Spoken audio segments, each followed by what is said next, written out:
Now, the conflict in West Asia is widening, and now Europe appears to be stepping in. As tensions between Israel, Iran, and US intensify, several European countries are beginning to take military and defensive steps in the region. Italy has announced it will send air defense assistance to Gulf countries that have been hit by Iranian strikes. The strikes were launched by Iran in retaliation for the recent US and Israeli strikes. Italian Prime Minister Giorgia Meloni confirmed the move on Thursday, saying Rome will support Gulf partners facing growing security threats as the conflict expands. At the same time, Italy's Defense Minister Guido Crosetto told Parliament that Italy will deploy naval assets to defend Cyprus, a member of the EU. The deployment will happen in coordination with France, Spain, and Netherlands, while France has also taken a step that could support US operations in the region. The French military confirmed that US aircraft have been temporarily allowed to operate from some French bases in Middle East.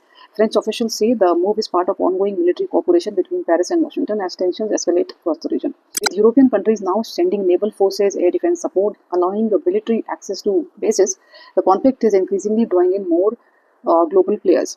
Also, new developments in this West Asia war. Qatar's Prime Minister Sheikh Mohammed bin Abdul Rahman Al Thani has accused Iran of trying to drag neighboring countries into conflict. During a phone call with Iran's Foreign Minister Abbas Araghchi, the Qatari leader said Tehran was attempting to harm its neighbors and pull them into war, and which is not theirs. The conversation was first high-level contact between the two countries since Iran launched its missile and drone campaign. Meanwhile, Iran has strongly denied reports that it attempted to open negotiations with the US to end war. Earlier, a report claimed that Iran operatives had indirectly contacted CIA to discuss terms to stop the conflict, but Iran has dismissed this claim as pure falsehood and psychological warfare. Iran has also issued a strong warning to US after reported naval confrontation.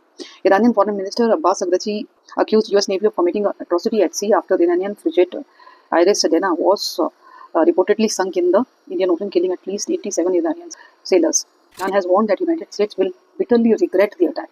On the battlefield, Israel says more than 3,000 Iranian soldiers and regime operatives have been killed since the war began. According to Israeli assessments shared with political leaders, the casualties have mounted during days of heavy airstrike. Reports also suggest Israeli Air Force has dropped over 5,000 bombs on targets inside Iran since the start of conflict. The military planners are preparing for 1 to 2 weeks of operations with thousands of additional targets on list. As tensions rise, the NATO alliance has said that it is closely monitoring the situation. However, NATO Secretary General Mark Rutte said invoking Article 5, the alliance's collective defense clause, is not currently under control. Iran is close to becoming a direct threat to Europe and said it was important to ensure Tehran's nuclear and missile capabilities do not pose future risks. Rising casualties, expanding military operations, and growing international reactions, the Israel-Iran conflict appears to be moving towards a wider geopolitical confrontation. And the coming days could determine whether the crisis remains regional or spreads further.